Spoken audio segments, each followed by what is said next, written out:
Hi friends, എല്ലാവർക്കും good morning. എല്ലാവരെയും Jolly Reji super വ്ളോഗിലേക്ക് സ്വാഗതം ചെയ്യുന്നു. ഇന്ന് ഞാൻ എത്തിയിട്ടുള്ളത് ചെറിയ മത്തി നോക്കി കിട്ടിയിട്ടുണ്ട്. 1/2 കിലോ മത്തിയാണിത്. ഇത് പീര വെക്കാനായിട്ട് പോകുന്നത്. എല്ലാവരും മത്തി പീര വെക്കാൻ എല്ലാവർക്കും അറിയുന്നതാണ്. ഇന്ന് വ്യത്യസ്തമായ ഒരു രീതിയിലാണ് നമ്മൾ മത്തി പീര വെക്കാനായിട്ട് പോകുന്നത്. നല്ല ഫ്രഷായിട്ടുള്ള മത്തിയാണ്. അപ്പോൾ ഇത് ഒന്ന് ക്ലീൻ ചെയ്തെടുക്കണം. അപ്പോൾ അതിനുവേണ്ടി കുറച്ച് വെള്ളം നമുക്കിതിലേക്ക് ഒഴിച്ച് കൊടുക്കാം. വെള്ളം ഒന്ന് ക്ലീൻ ചെയ്തെടുക്കട്ടെ. അതിന് ശേഷം നമുക്ക് മത്തി പീര വെക്കാനായിട്ട് പോകാം. അപ്പോൾ നമ്മൾ കുഞ്ഞി മത്തി ഇവിടെ നല്ല വൃത്തിക്ക് ക്ലീൻ ചെയ്തെടുത്തിട്ടുണ്ട്. ഇനി നമുക്കിത് തയ്യാറാക്കാനായിട്ട് പോകാം. ബാക്കിയുള്ള ഇൻഗ്രീഡിയൻസൊക്കെ എടുക്കട്ടെ. അപ്പം നമ്മുടെ എല്ലാ ഇൻഗ്രീഡിയൻസും ഇവിടെ റെഡിയാക്കി വെച്ചിട്ടുണ്ട്. അപ്പം നമ്മുടെ കുഞ്ഞി മത്തി നമ്മൾ വ്യത്യസ്തമായ രീതിയിലാണ് പീര വെക്കുന്നതെന്ന് ഞാൻ പറഞ്ഞു. 1/2 കിലോ കുഞ്ഞി മത്തിയാണ് നമ്മൾ എടുത്തിട്ടുള്ളത്.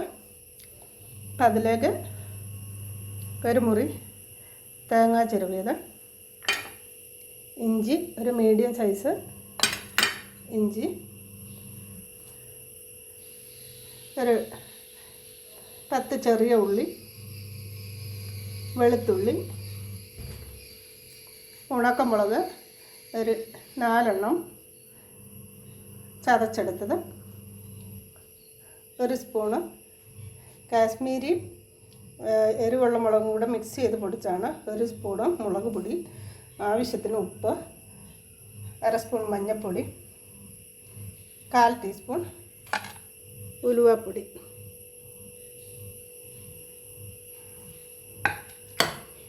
പിന്നെ നമ്മൾ ഇതിനകത്തേക്ക് സാധാരണ നമ്മൾ ഉണക്കിയെടുത്ത കുടംപുളിയാണ് നമ്മുടെ മീൻകറിക്കൊക്കെ നമ്മൾ ചേർക്കാറ്. ഇവിടെ ഞാൻ പഴുത്ത കുടംപുളിയാണ് പുളിക്ക് വേണ്ടിയിട്ട് എടുത്തിട്ടുള്ളത്. ഈ കുടംപുളി കംപ്ലീറ്റ് ഇതിലേക്ക് ഇട്ട് കൊടുക്കുന്നുണ്ട്. അപ്പം നമ്മൾ മാങ്ങ ഇട്ട് മീൻ വറ്റിച്ചതിനെക്കാട്ടിലും കുറച്ചുകൂടെ ടേസ്റ്റ് ആയിരിക്കും പഴുത്ത കുടംപുളി ഇട്ട് മീൻ വറ്റിച്ചാൽ. അപ്പോൾ ഈ കുടംപുളി നമ്മൾ ചെറുതായിട്ട് അരിഞ്ഞ് എടുക്കും. ആവശ്യത്തിന് കറിവേപ്പില. ഇത്രയാണ് നമ്മുടെ മീൻ വറ്റിക്കുന്നതിന് ആവശ്യമായിട്ടുള്ളത്. അപ്പോൾ ഈ കുടംപുളിയും കൂടെ ചെറുതായിട്ട് അരിഞ്ഞെടുക്കാം. അതിന് ശേഷം നമുക്കിതെല്ലാം കൂടെ മിക്സ് ചെയ്ത് അടപ്പേ വെച്ചിട്ട് പറ്റിച്ചെടുക്കണം. വെള്ളം അധികമില്ലാതെ വറ്റിച്ചെടുത്ത് കുറച്ച് പച്ച വെളിച്ചെണ്ണ ഒഴിച്ച് പച്ചക്കറിവേപ്പിലയും ലാസ്റ്റ് ഇട്ട് എടുത്തു കഴിഞ്ഞാൽ ഞാൻ പറയേണ്ടതില്ലല്ലോ, അതിൻ്റെ സ്വാദ് അത്രയ്ക്ക് ഗംഭീരമായിരിക്കും. അപ്പം നമുക്കടുത്ത സ്റ്റെപ്പിലേക്ക് നീങ്ങാം. കുടംപുളി ഇവിടെ കട്ട് ചെയ്തെടുത്ത് വെച്ചിട്ടുണ്ട്. പുളി കുറച്ച് മതിയെന്നുള്ളവർ അതിൻ്റെ പകുതി ഭാഗം എടുത്താൽ മതിയാവും കേട്ടോ. അത് അവരവരുടെ ഇഷ്ടത്തിനനുസരിച്ച് എടുത്തോളൂ. അപ്പോൾ ഇനി നമ്മൾ ചെയ്യാനായിട്ട് പോകുന്നത് ഈ ഇൻഗ്രീഡിയൻസ് എല്ലാം കൂടെ നമ്മൾ തേങ്ങാപ്പീരയും എല്ലാം കൂടെ നല്ല പോലൊക്കെ നമ്മൾ ഞെരടി എടുക്കണം. മിക്സ് ചെയ്ത് നമ്മൾ കല്ല വെച്ച് ചതയ്ക്കുന്നില്ല, അല്ലാതെ തന്നെ കൈകൊണ്ട് തന്നെ നല്ലപോലൊക്കെ തിരുമ്മി മിക്സ് ചെയ്ത് എടുക്കണം. അപ്പോൾ ഈ ചേരുവകളെല്ലാം നമുക്ക് ഒരു ചീനച്ചട്ടിയിലേക്കിട്ട് നല്ലപോലൊക്കെ മിക്സ് ചെയ്തെടുക്കാം. ഇഞ്ചി,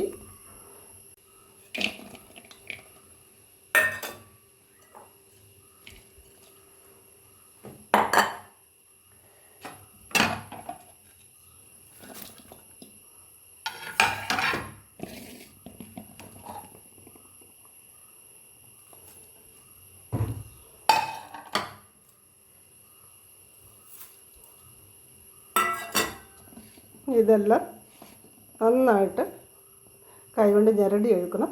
അതിനു മുമ്പ് ഇതിലേക്ക് കുറച്ച് പച്ച വെളിച്ചെണ്ണയും കൂടെ ഒഴിച്ചു കൊടുക്കുക. വെളിച്ചെണ്ണയാണ്.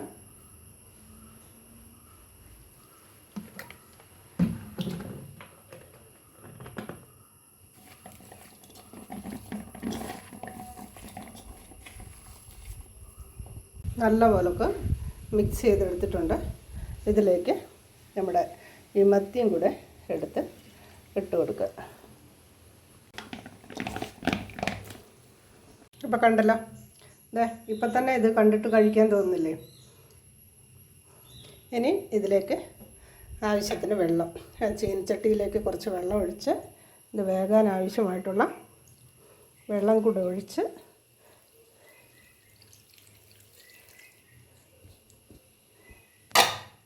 പാകത്തിന് വെള്ളമൊക്കെ ഒഴിച്ച് സെറ്റാക്കിയിട്ടുണ്ട്. ഇനി ഇത് ചെറിയ തീയിൽ നമുക്ക് വറ്റിച്ചെടുക്കാം. ഓക്കെ,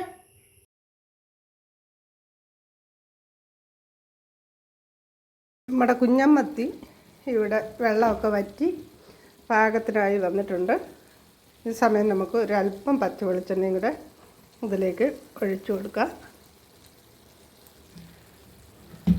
അപ്പം പഴുത്ത കുടംപുളി ഇട്ട് വറ്റിച്ചെടുത്ത മത്തിയാണ്. നല്ല ടേസ്റ്റാണ്. എല്ലാവരും ചെയ്ത് നോക്കണം. എന്നിട്ട് അഭിപ്രായങ്ങളൊക്കെ അറിയിക്കണം കേട്ടോ. ഇഷ്ടപ്പെട്ടെങ്കിൽ എന്ത് ചെയ്യണം? എല്ലാ വീഡിയോയിൽ പറയുന്നത് പോലെ ഇഷ്ടപ്പെട്ടെങ്കിൽ ലൈക്ക് ചെയ്യണം, പിന്നെ ഷെയർ ചെയ്ത് കൊടുക്കണം മറ്റുള്ളവർക്കും കൂടെ. സബ്സ്ക്രൈബ് ചെയ്തിട്ടില്ലാത്ത പ്രിയപ്പെട്ടവരാരെങ്കിലും ആദ്യമായിട്ടാണ് നമ്മുടെ ചാനൽ കാണുന്നതെങ്കിൽ ജോളി റെജി സൂപ്പർ വ്ളോഗ് നമ്മുടെ ചാനലിൻ്റെ പേര്, അതൊന്ന് സബ്സ്ക്രൈബ് ചെയ്തേക്കണം. അതിൻ്റെ തൊട്ടടുത്തുള്ള ബെല്ലൈക്കണും കൂടെ ഒന്ന് പ്രസ് ചെയ്തേക്കണം കേട്ടോ. അപ്പോൾ ഓരോ പ്രാവശ്യം ഇടുന്ന വീഡിയോസ്